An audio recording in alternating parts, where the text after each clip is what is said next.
So World of Warcraft's first major raid instance, the Emerald Nightmare, has been out for like a couple of weeks now. And we've been cutting through it at a pretty brisk pace considering we're a pretty casual team. We've cleared through normal and now we're working on heroic. And I think we've been doing it long enough that I can start to give you my thoughts on what the hell this raid means and what it's like and what I think of it. I'm not gonna go into like in-depth strategies on how to kill the bosses. If you want those, there are way better sources of that than me. But I do want to talk about the raid a lot because it's a very interesting raid. And by interesting, I mean like on an upper level, not interesting in and of itself. I'll get into that in a second. But let's start talking about the Emerald Nightmare, the spookiest place on Azeroth. So the Emerald Nightmare is the first tier in World of Warcraft Legion's raiding structure, and it is a basic 7-boss raid. It's also the only one we can do, because the raid everybody's actually interested in doing, the Nighthold, is hidden behind the world's largest cock block. And now stop me if this starts to sound a little bit familiar. It consists of 7 encounters. The first one being a wake-up check. It then opens up so you can do the next 4 in any order. Those 4 including basically a bunch of loot pinatas, a gear check that requires you to stand still and kill it, one that might actually require a little bit of thinking, but only has one mechanic you actually have to think about, and then a boring as shit ad fight. Then you move on to the last 2 bosses, which include one that's actually kind of difficult, and then a somewhat disappointing and annoying final boss. If you've been playing since Warlords of Draenor, you're correct. This is just Highmaul with like red and black paint everywhere. It belies something of a formula that's come up recently in World of Warcraft raiding. Like for the last 2 expansions, we've basically had the same structure to these dungeons, which can get really boring. I mean, that's why Skyward Sword sucks so much to so many people. But on the other hand, it can mean things can be more refined. I don't know if I've been able to pass judgment on this. I'll have to play the Nighthold first. But a dungeon's not a dungeon without bosses, so let's talk about those, because they're the important thing. Upon walking into the dungeon, you are immediately faced with Endre, who is a dragon. I guess she was originally supposed to be, like, the defender of this particular world tree that got corrupted, but now she's a bug dragon. Bugs and dragons. Her whole shtick is acting like I do when I'm hungover. She just likes to take lots of naps, and maybe pukes on her friends, and is just generally gross. I actually really like this boss. She's actually an enjoyable little Are You Awake check. The entire fight really revolves around making sure that you have somewhere safe to be when she decides to suck all that gross rot that she's been throwing all over the place back into herself during her nappy times. Nithrendra's not really terrible. I give her a morose out of 10. Next up on our list of bosses is usually Earthsock for us. I don't know why we do Earthsock next. You have an option of picking from 4. But I guess we just wanted to kill the bear. Earthsock is a straight-up gear check. In fact, probably a lot of your DPS are going to stand there and target dummy him for the entire fight, which is good because he's got a very tight enrage timer. There's not many actual mechanics here. There's a charge mechanic and a big stacking debuff that acts as a soft enrage, and then there's a hard enrage after a couple of minutes. It's all about making sure your tanks know how to manage the debuffs and your DPS know how to stab things with the pointy end. It's not bad. It's certainly not as bad as Butcher from Highmaul, but it's not super great. I give it an Atom the Huntsman out of 10. Next up on the list, or at least our list, you have the Dragons of Nightmare, and they're pretty goddamn easy. I'm not gonna lie. They're really just a pair of loot pinatas. You get 3 each week out of a total possible 4, and each one of them have a couple of mechanics when they're on the ground, and then mechanics while they're flying on heroic mode. They're not terribly difficult to take down. They're pretty simple. They're pretty easy. Another target dummy a lot of the time for your DPS. You might have a couple of people assigned to deal with certain problems that come up throughout the fight, but they're not terribly hard. I would give these guys an unfortunate maiden of virtue out of 10. Next up is Elarith Renferal, and I'm almost certain I did not say that name correctly, so I'm just going to go ahead and call her Spiderbird from now on. Spiderbird is called Spiderbird because she is in 2 forms throughout the fight, a cat and a bear. No, I'm not. I'm lying. It's a spider and a bird. And this is the first boss in the dungeon where I really think that there's some mechanics to contend with. There's actually some thinking involved, which is probably why most LFR groups tend to skip her. During her spider form, she leaves patches on the ground which need to be managed, and she links people together, which causes them to require more healing, and does a whole bunch of raid-wide damage. And in her bird form, she pushes you back into those patches, she summons tornadoes which interact with those patches, and she flies to a different platform, causing a bunch of people to get to just jump their way over all Mario World style, and a couple of other unfortunate schmucks to have to walk across dangerous bridges filled with ads and tornadoes. I actually like Ellerith Renfarrell. She has some mechanics you actually need to think about. You have to make sure that people are fulfilling their roles correctly, that the green splotches are being placed in the right places so people don't die, that people are moving away from her feeding time, that the tanks are dealing with her slashing talons debuff. I can't remember what it's called. But she's actually fun. I actually enjoy her. Not many people will share that sentiment because she's also probably going to be one of the first real stumbling blocks for guilds going through this dungeon, but she's not bad. She's a solid curator out of 10. But on the other half of the things I like spectrum is Il'gynoth, the Heart of Corruption. This is an ad management fight, and like the worst kind of ad management fight in my opinion. One that just breaks down to a flow chart of which enemies you need to kill first. These are, in my opinion, the least interesting because it just feels like wave after wave of trash to me, and that makes the boss feel somewhat unsatisfying. That's why I don't really like Il'gynoth from a mechanicals perspective. From a story perspective, he's probably my favorite boss because he actually kind of telegraphs some stuff that might be happening later on in Legion that we're going to be excited to see. I'm really interested to find out what these whispers really mean. There's a lot of cool stuff being speculated about, and that's just my lore nerd going crazy. Otherwise, I hate this guy.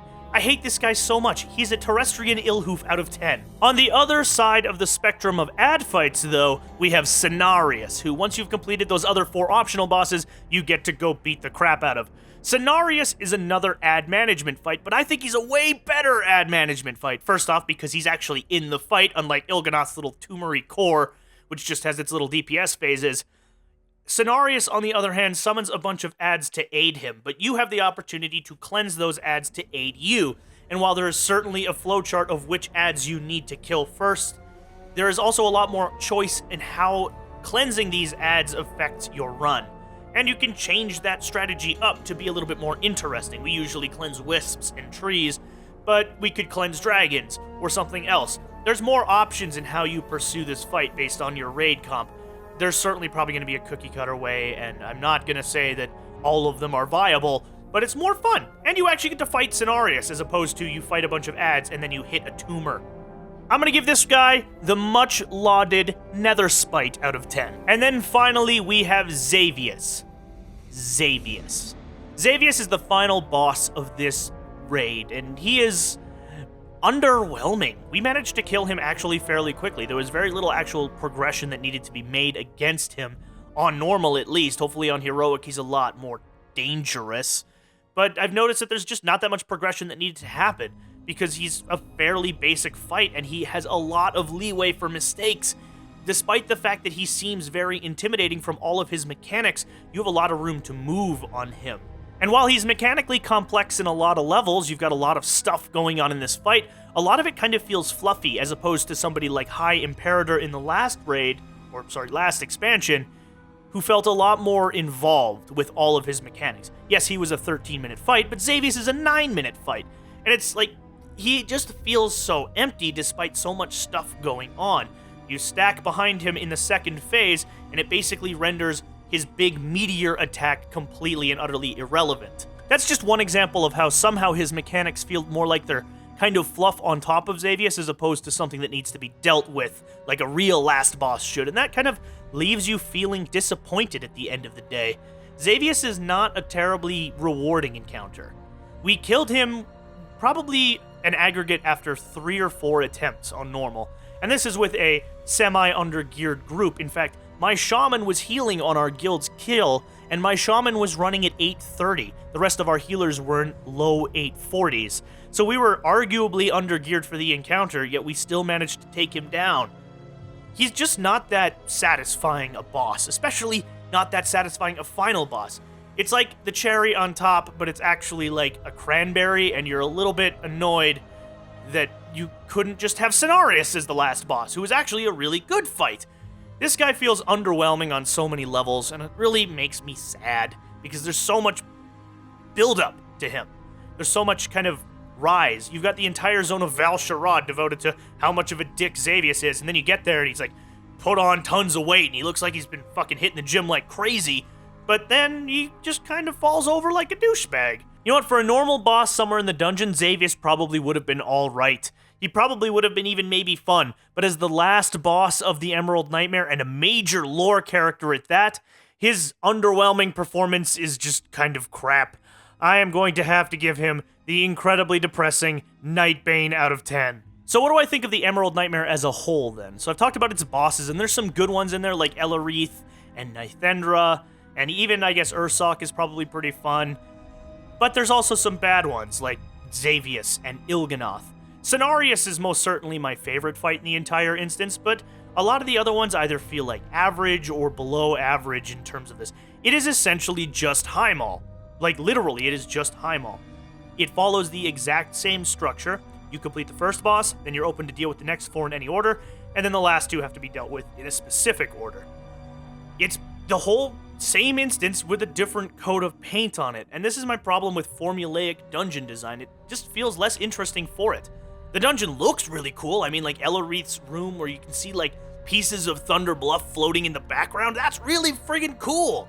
But the bosses that really make up the meat of the dungeon don't feel that satisfying, at least on normal and heroic. I don't know about Mythic. I've heard some things about Mythic where it kind of carries through, where Xavius is not that interesting, and Cinereous is super fun and cool, but I just feel like this is kind of a missed opportunity of a dungeon, and it feels too much like Heimal to me. And it feels too much like a non sequitur, even. Like, this dungeon has very little to do with a lot of the stories going on. In fact, we basically sum up the story of Val'sharah in Val'sharah as we're going through. This raid is superfluous. You go in and finish off Xavius, even though he's already been defeated. But I guess we gotta deal with him, and he's a boss, and the Nighthold won't open until, like, January, so we gotta do something for a couple of months. And I really hope that Halls of Valor is a lot better. So the Emerald Nightmare, how is it in terms of rating? What would it be like? What would you compare it to? I would compare it to Heimal. It's this kind of average, middling non sequitur of a raid that pops up and has some really high points, but also has some kind of low points, and isn't necessarily the greatest raid they've ever released. I'm hoping that things get better at Nighthold and that we see some real cool, interesting encounters. Watching some videos on the testing of it has shown some cool stuff, like how Elisand is able to reverse time for phase transitions. That's really cool. And I'm interested to see where they can take it. But Emerald Nightmare as is kind of a middling raid. 5 out of 10, 6 out of 10, C+, a Heimal out of 10. It's not that interesting. It's not that great, but it's still worth doing. It's not something that I would say skip, but it's something that maybe you're not going to get as much enjoyment out of as, say, Karazhan. And after all this raiding, I'm just left here hoping that Trial of Valor, Nighthold, and whatever comes next, probably the Tomb of Sargeras, can really bring their A-game and make these raids awesome. Come on, Blizzard. I know you could impress me, so impress me. Oh, hey there, everybody. Thanks for watching this little video on my little thoughts about Emerald Nightmare and how it works and how it is as a raid. It's okay. I mean, it's you just watched the video. I'm not going to review it again. But thank you very much for watching. If you enjoyed this video, please do like and subscribe. It's a huge support to the channel. And thank you very much, and you all continue to have a great one.